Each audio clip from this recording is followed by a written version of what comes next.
আসসালামু আলাইকুম, সবাইকে স্বাগতম।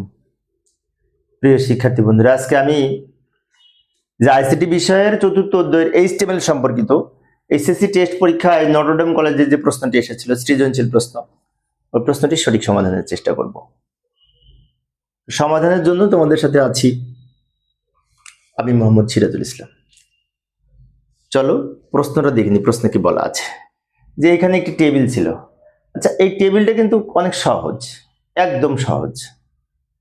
খালি এখানে একটা ছবি যুক্ত করেছে, এবং এই ছবিটা যখন যুক্ত করেছে তখন এই 1 2 3 4 5 2 4 6টা রো একসাথে করে সেখানে ছবিটা যুক্ত করেছে। তাহলে এটা 6টা রো একসাথে করার জন্য রো স্প্যান অ্যাট্রিবিউট ব্যবহার করব টিডির মধ্যে, যার ভ্যালু হবে 6। আবার এইখানে 1 2 3 4টা কলাম একসাথে করেছে, তো এটার জন্য কল স্প্যান অ্যাট্রিবিউট ব্যবহার করব, তাই না, যার ভ্যালু হবে 4। তো যাই সমাধানের চেষ্টা করি। প্রথমে ডক টাইপ এইচটিএমএল লিখবো। ডক টাইপ এইচটিএমএল দ্বারা ডকুমেন্ট টাইপ এইচটিএমএল বোঝায়, এবং এটি দ্বারা HTML5 ভার্সন নির্দেশ করে। এরপর টেবিলের এইচটিএমএল এর ওপেনিং ট্যাগ লিখবো, বডির ওপেনিং ট্যাগ লিখবো, কারণ বডির মধ্যে মূলত টেবিলটা তৈরি করব। তারপর টেবিল তৈরি করার জন্য টেবিল ট্যাগ ব্যবহার করব। টেবিল ট্যাগের সাথে এখানে দুইটা অ্যাট্রিবিউট ব্যবহার করেছি, একটা হচ্ছে বর্ডার অ্যাট্রিবিউট আর একটা হচ্ছে সেল স্পেসিং।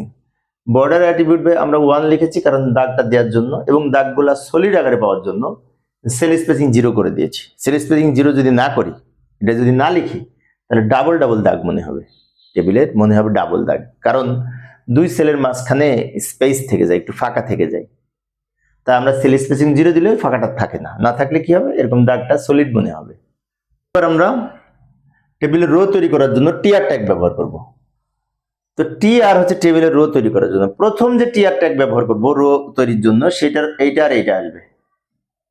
এখন এইটা টিএইচ ট্যাগের মধ্যে লিখবো, কারণ লেখাটা বোল্ড করা, এবং সেই টিএইচ কে কল স্প্যান সমান 4 দিয়ে 4টা কলাম একসাথে করে দিব। এবং এই লেখাটা দুইটা বৈশিষ্ট্য আছে, ছবিকে আবার লিঙ্ক করতে হবে। ছবির জন্য আইএমজি ট্যাগ ব্যবহার করব, আইএমজি এসআরসি সমান ছবির নাম, এবং ওই ছবিটাকে লিঙ্ক করার জন্য ছবির উপরে এবং নিচে এ ট্যাগ দিয়ে আবদ্ধ করে দিব, এবং সেই ট্যাগকে আবার টিএইচ দিয়ে, আচ্ছা আমি ধাপে ধাপে করাচ্ছি, এটাকে লিখি। টিএইচ দুই পাশে টিএইচ, মাঝখানে টেস্ট রেজাল্ট লিখলাম, এবং কল স্প্যান সমান 4 লিখলাম 4টা কলাম মার্জ করার জন্য। এরপরে আমরা এখানে লিখব টিএইচ র স্প্যান সমান 6 লিখব, কারণ এইখানে 1 2 3 4 5টা রো একসাথে করেছি, উপর নিচ রো একসাথে করার জন্য রো স্প্যান অ্যাট্রিবিউট ব্যবহার করব। যতগুলা রো মার্জ করবে তত সংখ্যা দিব, তাই র স্প্যান সমান 6 লিখেছি, কারণ 6টা রো মার্জ করেছে। আর পাশাপাশি কলাম একসাথে করার জন্য কল স্প্যান লিখবো, এখানে 4 দিয়েছি কারণ 4টা কলাম একসাথে করেছে। এরপরে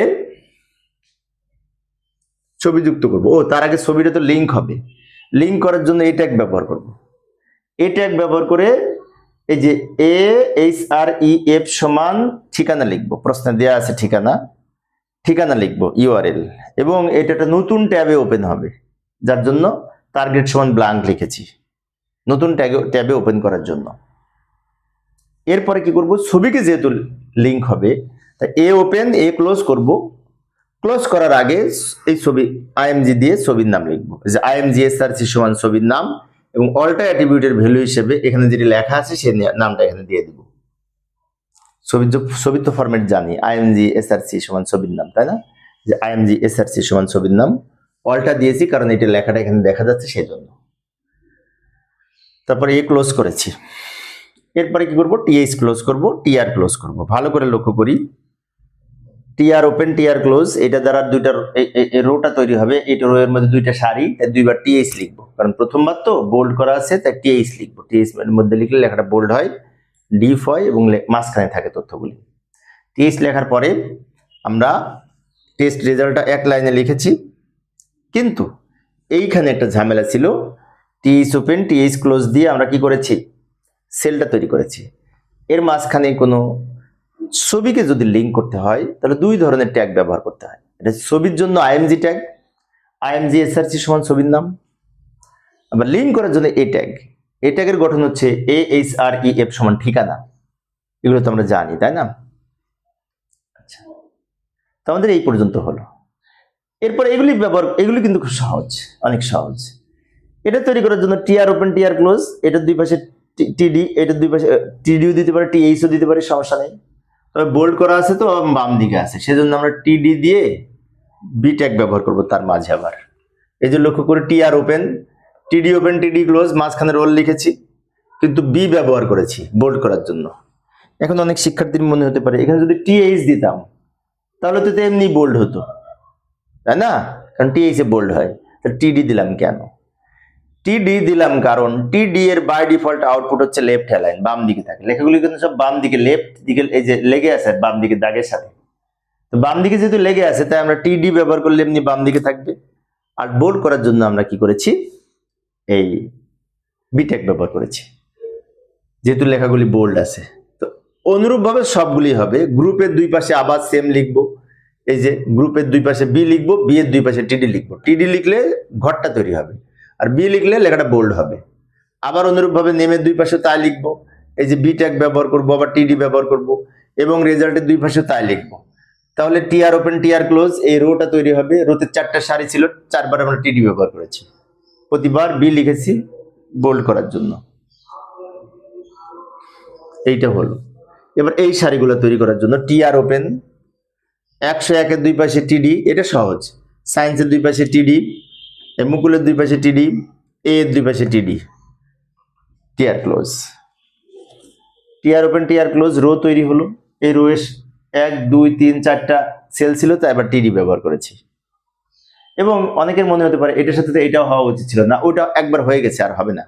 এটার সাথে এটা হয়ে গেছে, ওটা আর আসবে না। এবার এইটা তৈরি করার জন্য সেম আর একটা সেট লিখবো। 102 এর দুই পাশে টিডি, হিউম্যানিটির দুই পাশে টিডি, এভার দুই পাশে টিডি, এ প্লাসের দুই পাশে টিডি, এ পর্যন্ত হয়েছে। আবার এইগুলা করার জন্য সেম ভাবে আমরা ব্যবহার করব। যায় যে টিআর ওপেন 103 এর দুই পাশে টিডি, সায়েন্সের দুই পাশে টিডি, জববারের দুই পাশে টিডি, এ প্লাসের দুই পাশে টিডি, তারপর টিআর ক্লোজ করব।